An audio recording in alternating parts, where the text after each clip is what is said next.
En espérant que vous vous portez bien, hier j'ai fait une galette. J'ai fait 2 pâtes feuilletées, j'ai préparé des viennoiseries et millefeuilles avec le reste de la pâte. Des recettes rapides, simples et faciles. Préparez la crème pâtissière.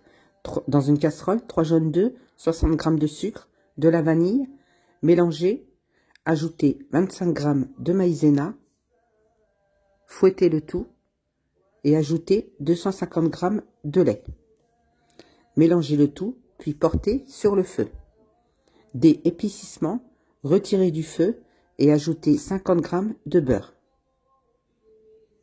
La texture doit être lisse et brillante. Déposez dans un récipient, filmez au contact, c'est-à-dire que le film touche la crème.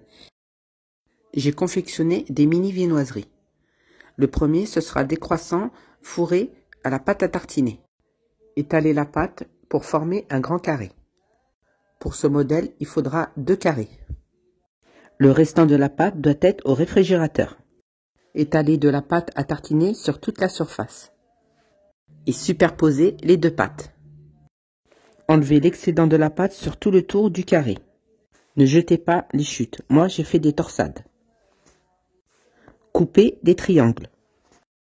Voici l'épaisseur du triangle, ni épais ni trop fin. Roulez en serrant un premier tour, puis roulez la pâte d'un coup et on obtient un joli croissant. Et terminez avec le restant de la pâte. Déposez sur un plateau et réservez-les au congélateur.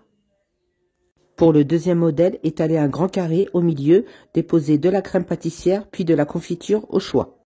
Ramenez une extrémité au milieu et l'autre partie sur la première partie. Faites comme sur la vidéo, les bouts de chaque partie se superposent à peine.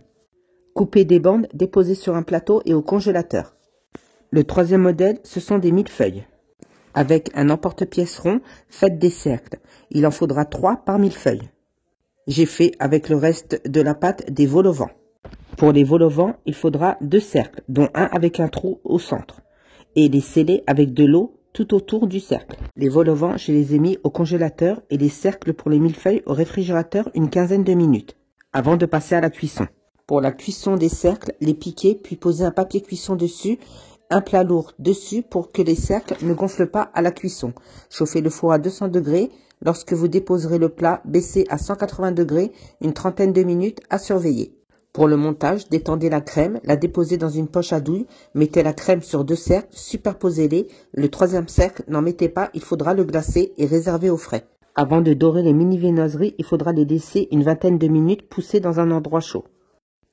Pour le glaçage, mettez 2-3 cuillères à soupe de sucre glace et mélangez en incorporant du lait. Attention, en petite quantité. Si la préparation est trop liquide, ajoutez du sucre glace et le cas contraire, ajoutez du lait. Pour plus de blancheur, j'ai ajouté de la poudre colorante blanche. Prélevez un peu de cette préparation et ajoutez une petite cuillère à café de cacao pour obtenir une préparation chocolatée. À ce stade, vous pouvez faire fondre du chocolat.